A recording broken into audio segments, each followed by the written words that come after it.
buenas tardes. Un saludo muy cordial a las autoridades de la Universidad Central de Venezuela, especialmente a la doctora María Fátima Garcés, vicerrectora académica y coordinadora del comité organizador de este magnífico evento. Queremos también felicitar a todos los distinguidos invitados internacionales y nacionales que hoy se presentan en esta actividad, a los participantes del Congreso y especialmente a los invitados especiales, estudiantes, señoras y señores. Voy a hablar, creo que hemos tenido una secuencia de las actividades en el día de hoy, porque vamos a hablar sobre el desarrollo curricular bajo la lupa de la acreditación y su calidad. En ese sentido, nosotros tenemos aquí invitados especiales internacionales de España, México, Colombia, Panamá y de otras instituciones universitarias fuera de Venezuela. Y posiblemente tendremos nosotros, y muchas personas preguntan, ¿por qué la universidad venezolana se maneja de esta manera y no como una universidad como la Complutense de Madrid, o como una universidad en México, o como una universidad en Colombia? Y eso se debe a que Venezuela tiene un marco jurídico, y ese marco jurídico lo mide la pirámide de Kelsen. En función de eso es que se desarrolla la educación en Venezuela, a través de lo que está allí. En la punta de la pirámide tenemos los convenios internacionales que son aprobados y firmados por el presidente de la República. Luego tenemos la Constitución de la República Bolivariana de Venezuela, donde tenemos allí todos los artículos que rigen la educación del Estado venezolano, que es totalmente distinta a la Constitución de otros países. Tenemos algunas similitudes con Colombia, pero en otros países son totalmente distintas las constituciones. Luego vienen las leyes orgánicas, leyes especiales, reglamentos, decretos, ordenanzas, resoluciones y demás normas de rango superior. Quiere decir que cualquier actividad que se desarrolle en el área educacional, en las universidades públicas y privadas de Venezuela, tiene que llevarse en cuanto a este marco jurídico. Por lo tanto, estas declaraciones de los derechos universales que fueron firmadas por el presidente de esa época y aprobadas, fue la Declaración sobre la Educación Superior, donde manifiesta que debe haber una mayor integración social de las universidades a través de un nuevo pacto académico sustentado en la calidad. Es la primera vez en el año 96 donde incluyen el término calidad. En la primera y segunda Conferencia Mundial de la Educación Superior, en 98-2009, habla sobre la necesidad de vincular a la educación universitaria con los proyectos locales de equidad y bienestar social. Y la Declaración Mundial sobre la Educación Superior en el siglo XXI, Visión y Acción, en el 98, en su artículo 6, habla sobre la pertinencia de la educación universitaria, donde debe evaluarse en función de la adecuación entre lo que la sociedad espera de las instituciones y lo que éstas hacen, y reforzar las funciones de servicio de la educación universitaria. Además, si bajamos, tenemos la Constitución de la República Bolivariana de Venezuela, que consagra la educación como un derecho humano y un deber social fundamental. La educación es un servicio público y está fundamentada en el respeto a todas las corrientes del pensamiento. Además de que los procesos de transformación social deben estar consustanciados con los valores de la identidad nacional y con una visión latinoamericana y universal. Luego tenemos el artículo 103 de la Constitución de la República Bolivariana de Venezuela, donde toda persona tiene derecho a una educación integral de calidad, permanente, en igualdad de condiciones y oportunidades.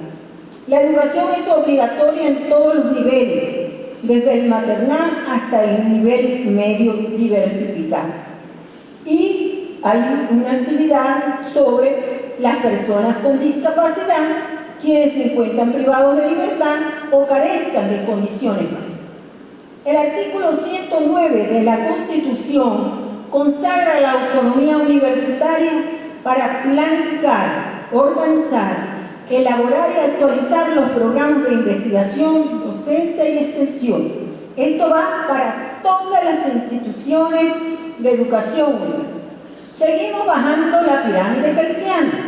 Vamos a la Ley Orgánica de Educación, donde establece que en el artículo 6, en la parte A, dice: la formación debe estar orientada al desarrollo pleno del ser humano y su incorporación al trabajo productivo.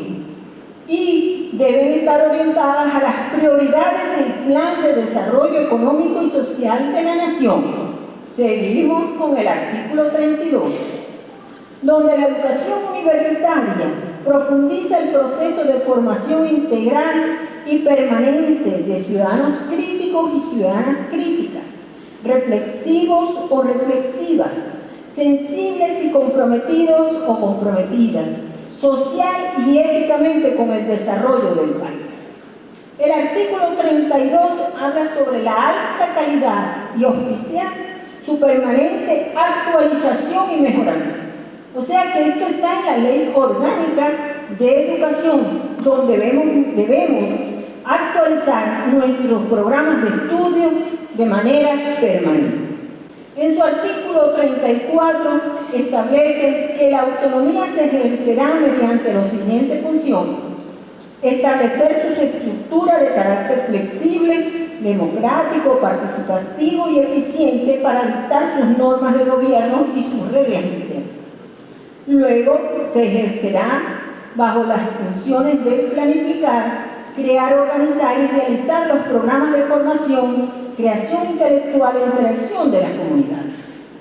El artículo 7, seguimos bajando la pirámide kelsiana y llegamos a la Ley de Universidades, donde el artículo 7 de la Ley de Universidades dice que el recinto de las universidades es inviolable y su vigilancia en el mantenimiento y el orden dependen de las autoridades universitarias, pero además hay un párrafo que casi nunca lo leen cuando tenemos reuniones con los cuerpos de seguridad, porque tenemos que decirles, pero también dice que corresponde a las autoridades nacionales y locales la vigilancia de las avenidas, calles y otros sitios abiertos a libre acceso y circulación y la protección y seguridad de los edificios y construcciones.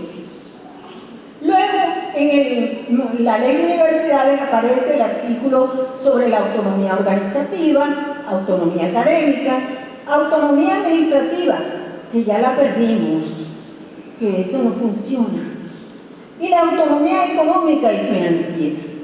Pero tenemos la autonomía académica para planificar, organizar y realizar los programas de investigación, docencia y extensión que fueran necesarios para el cumplimiento de los fines. Y el artículo 20 habla sobre las atribuciones del Consejo Nacional de Universidades. En el Consejo Nacional de Universidades establece que, en su artículo 20, definir la orientación y las líneas de desarrollo del sistema universitario de acuerdo con las necesidades del país, con el progreso de la educación y el avance de los conocimientos. fijar los requisitos generales indispensables para creación, eliminación, modificación y funcionamiento de facultades, escuelas, institutos y demás divisiones equivalentes en las universidades y resolver en cada caso las solicitudes concretas que en ese sentido previo al cumplimiento de los requisitos establecidos sean sometidos a consideración y designar las autoridades interinas que hayan de asumir.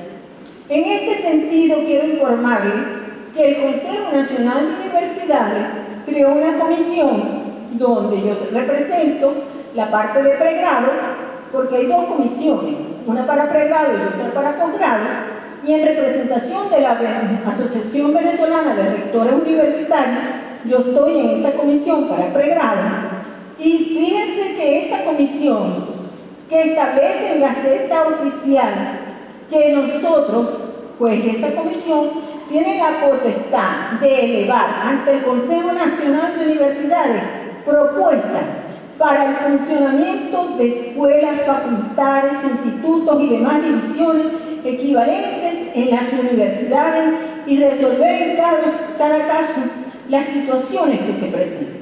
¿Qué quiere decir esto? Que se van a evaluar escuelas, programas de estudios y facultades, núcleos. ¿Por qué la universidad en estos momentos tiene tantos núcleos? ¿Por qué las universidades en estos momentos tienen programas de estudios y no tienen estudiantes? Todo eso se está evaluando por el Estado venezolano. Y en el próximo Consejo Nacional de Universidades hay que llevar una propuesta para que esa propuesta sea tomada y evaluada por el Consejo Nacional de Universidades, donde pertenecemos la Universidad Central de Venezuela, que vence la sombra, y la Universidad del Zulia también, Núbila Fuegos, después de las nubes el sol, pertenecemos allí. Y puede haber cambios en cualquier situación que se presente. Además, que son las atribuciones del Consejo Universitario, del rector, y así sucesivamente de las autoridades universitarias. Nosotros, ¿qué hicimos? Yo fui decana de la Facultad de Humanidades y Educación, 96-99, 2004-2008, secretaria de la universidad, y en el 2008, como vicerrectora académica. Una de las cosas que me preocupaba muchísimo era la situación de nuestros currículos universitarios. Y por eso yo felicito a la doctora María Garcés, porque está iniciando una gestión nueva con un proceso de evaluación curricular. Y eso es sumamente indispensable para el mejoramiento de la calidad de nuestros estudiantes profesionales y de nuestra universidad.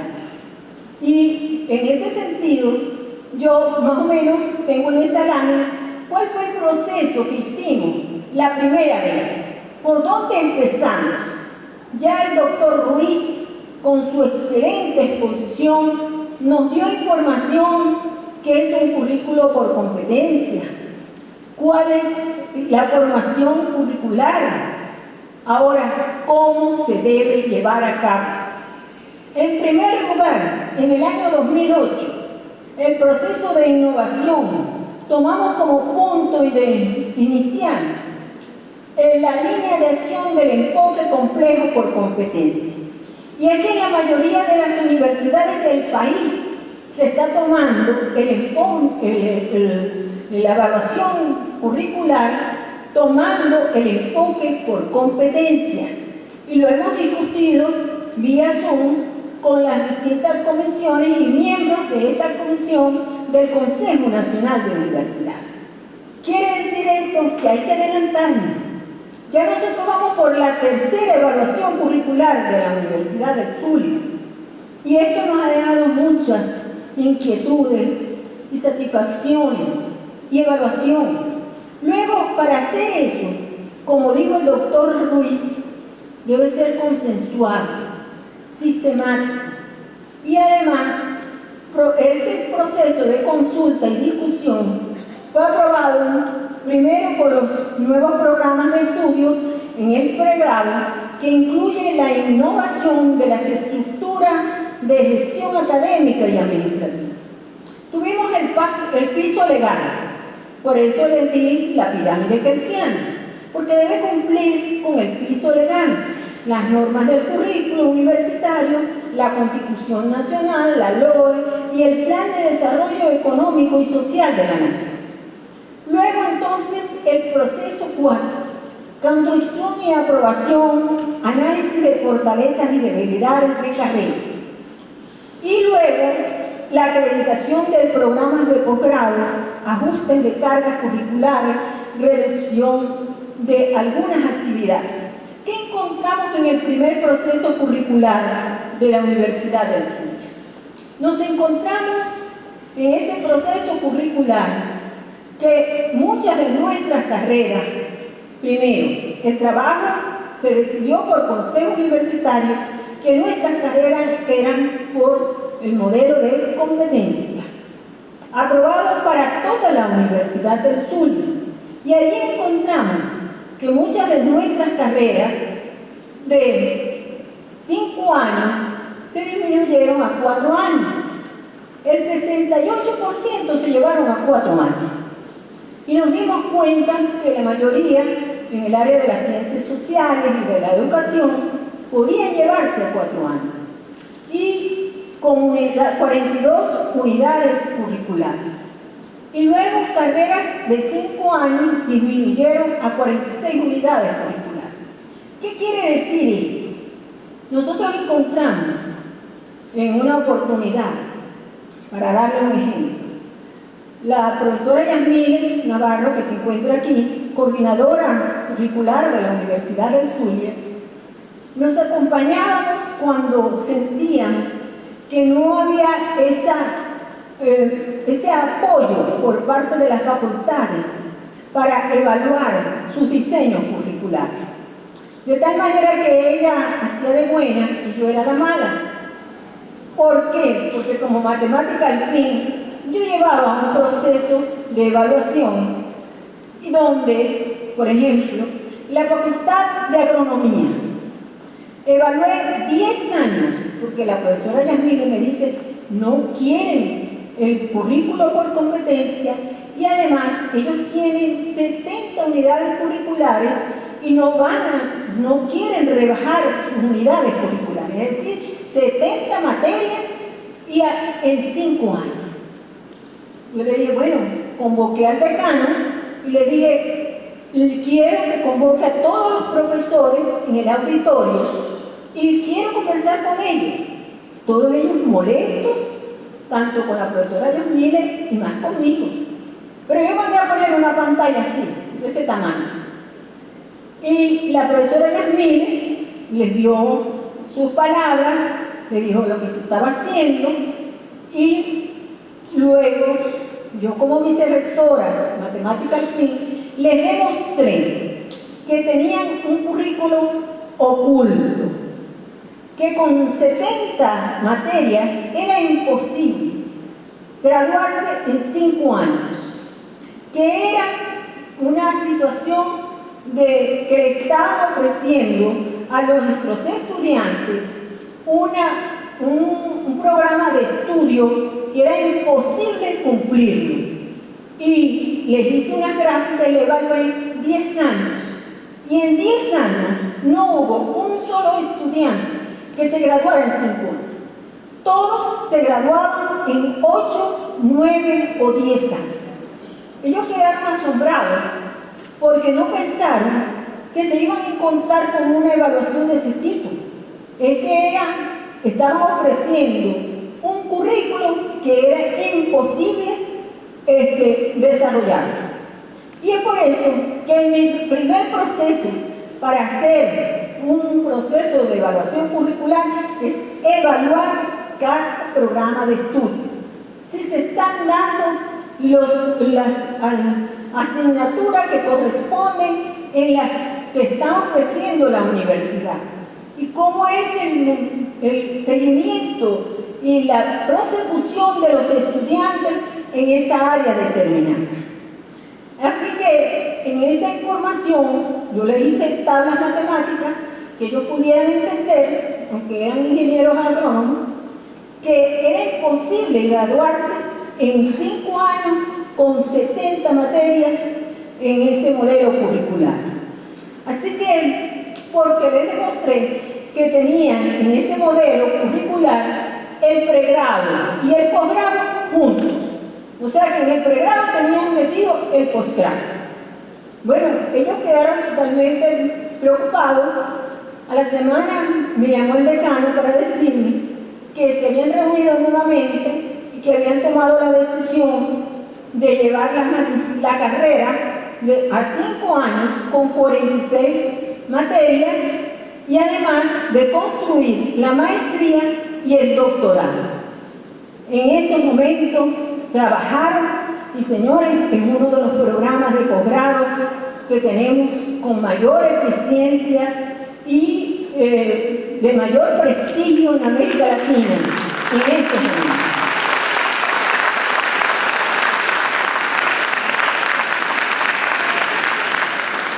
Así que el primer paso es evaluar carrera por carrera, si se está cumpliendo lo que se le está ofreciendo a los estudiantes. Ese es el primer paso. El segundo, la carrera de medicina disminuye a 6 años con 46 unidades curriculares. Y ellos también tenían como más de 60 unidades curriculares y que era imposible llevarla a 46 materias. Bueno, ya van por la tercera transformación curricular. El día miércoles se gradúan de un acto de grado que tengo que estar presente, más de 560 médicos cirujanos con ese diseño curricular y son egresados de excelencia profesional que se gradúan en 6 años y medio. Pero ven 46 unidades, que es decir, 46 materias. Sacamos salidas intermedias. El 60% de esas carreras se mantiene a 5 años. Y hubo una flexibilidad con frondosidad curricular. Hubo un incremento de electiva y disminución de prelación. Se hizo flexible el currículo universitario.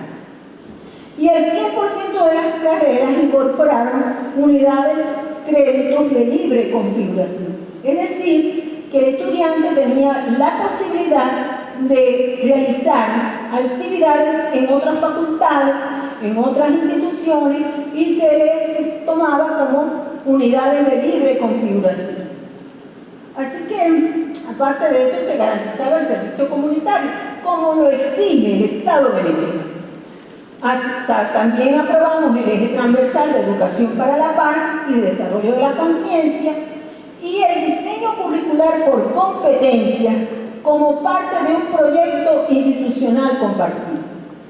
En este año, en el mes de febrero, se aprobó nuevamente el diseño curricular por competencia, la nueva evaluación multimodal. Es decir, que la educación va a ser presencial, semipresencial o virtual. Cualquiera de las 3 modalidades.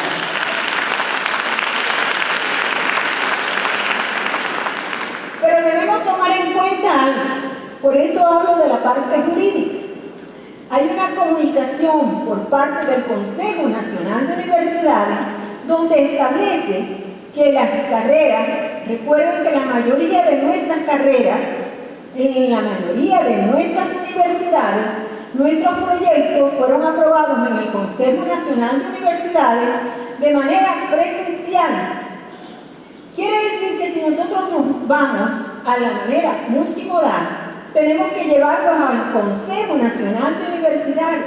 Por ejemplo, la UPED y la Universidad Nacional Abierta tienen aprobadas sus carreras semipresencial y virtual. Pero la mayoría de las universidades autónomas, algunos programas, muy pocos programas, tienen la multimodalidad. Así que tenemos que preparar. Y nos dieron un plazo de 3 años. Y está corriendo el año. Así que hay que apurarse. El enfoque por competencia, utilizamos pues estos autores, generalmente nos fuimos por Tobón, y así para formar seres humanos integrales. Luego tenemos los desafíos que debe superar la Universidad Venezolana. Debemos configurar planes de estudios que promuevan el desarrollo integral de los estudiantes, dotándolos con una misión local y universal, que les permita ampliar su visibilidad en el dominio sobre los temas más relevantes de la sociedad, como por ejemplo la inteligencia artificial, las excelentes conferencias que se dictaron en el día de hoy, en los nuevos diseños curriculares de las universidades debe incluirse un eje transversal de la inteligencia artificial, porque los estudiantes, si no se preparan los profesores en esta área, estarán los estudiantes más preparados que los profesores. Así que en las universidades tenemos que ofrecer cursos a nuestros docentes para prepararlos en inteligencia artificial. Nosotros, desde la Universidad del Zulia, estamos desarrollando desde hace muchos años las aulas virtuales, el sistema de educación a distancia, pero ahora de manera gratuita estamos dando los cursos de inteligencia artificial para que los profesores estén preparados y utilicen la inteligencia artificial, porque ahora no se trata de conocimiento, de contenido, porque ellos lo conocen primero que nosotros. Pero cuando nosotros le ponemos y hacemos en el área, por ejemplo, en el área de las matemáticas, un problema matemático, ellos utilizan la inteligencia artificial y consiguen la solución. Pero si yo le digo, usted me razona, me da el razonamiento matemático, ¿cómo llegar a ese resultado? Ahí están rapados. Entonces, hay que utilizar la inteligencia artificial, pero de un modo que la universidad, los docentes, estemos preparados, no para buscar conocimiento, sino para que ellos lo puedan utilizar y que sea de manera secuencial. La universidad permita que los programas de estudio sean de manera secuencial. Por ejemplo, aquí yo tengo gente de la Universidad del Zulia que vi esta mañana, la Facultad de Odontología, aquí está su directora de la Escuela de Odontología de la Universidad del Zulia. ¿Dónde está? Bueno, allá está. Ella es la directora de la Escuela de Odontología de la Universidad del Zulia y quiero felicitarla porque ya se aprobó el año pasado la tercera reforma curricular de la carrera de odontología. Felicitaciones, profesora.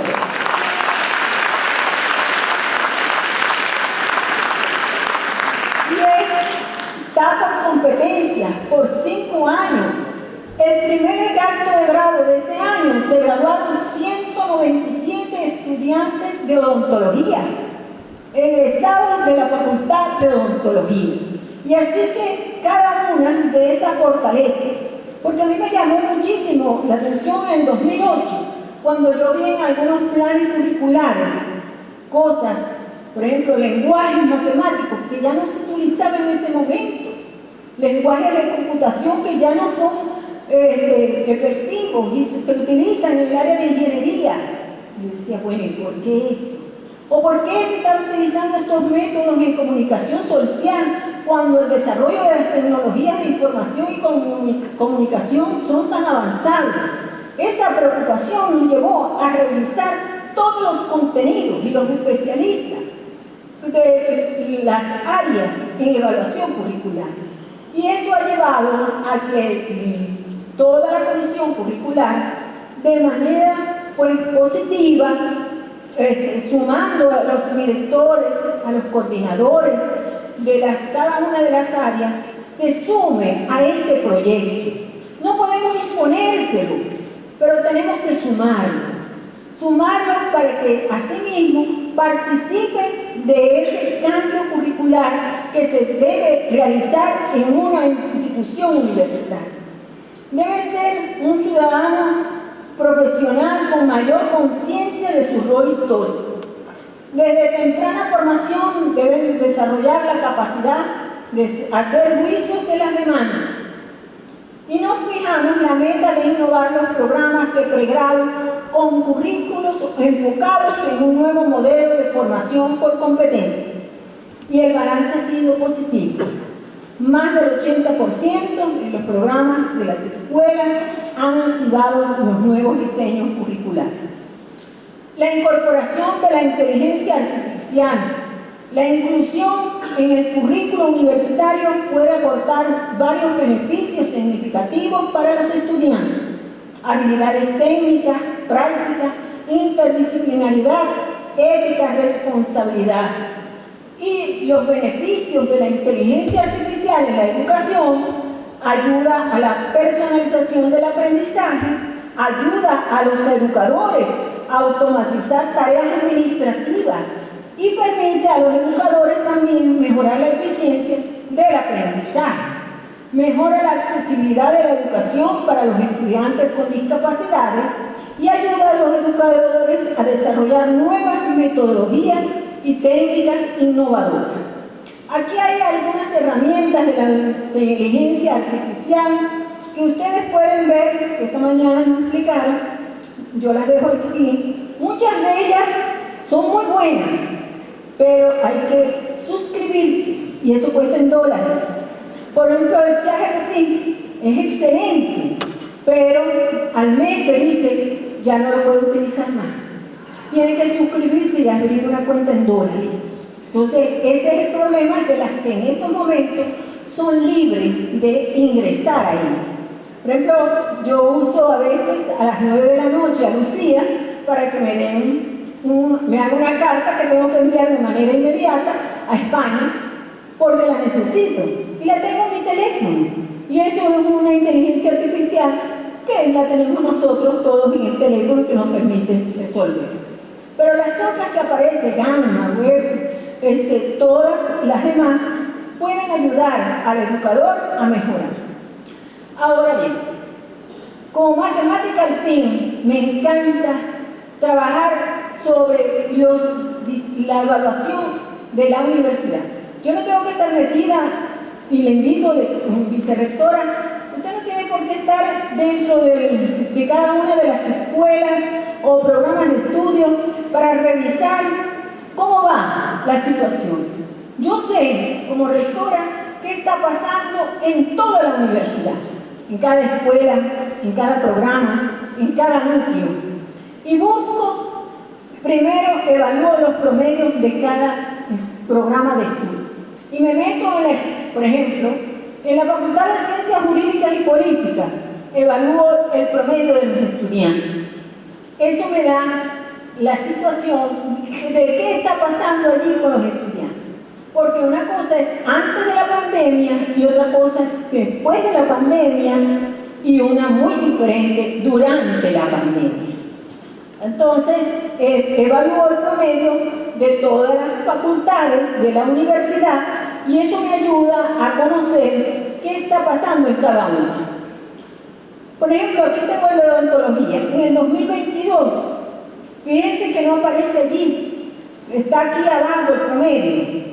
Y tenían un promedio de 16 puntos, la mayoría de los estudiantes. ¿Por qué? Porque fue el momento en que terminó la pandemia y que allí se incorporaron, fue cuando se incorporaron los nuevos estudiantes y no me aparecen en la base de datos. Y así sucesivamente puedo evaluar el promedio de todas las facultades y núcleos de la Universidad del Sur. Luego, también evalúo la eficiencia. Y la eficiencia se mide por eso y se utiliza para dar cuenta del uso de los recursos o cumplimiento de las actividades con dos acepciones. La primera, como relación entre la cantidad de recursos que se había estimado o programado utilizar. La segunda, como grado en el que se aprovechan los recursos utilizados, transformándolos en producto. Considera el índice valor en función del modelo de enseñanza y se mide con una ecuación matemática. Y eso se hace a través de un programa estadístico. Si usted maneja la base de datos de la universidad, yo solamente pido la base de datos de los estudiantes inscritos por facultad y esa base de datos aplico un programa estadístico y mido la eficiencia y la eficacia, porque la eficiencia se mide con una ecuación matemática que me lo da el programa SPSS, que dice que es el número de materias aprobadas sobre el número de carreras, de materias ofrecidas, si es semestral o si es anual.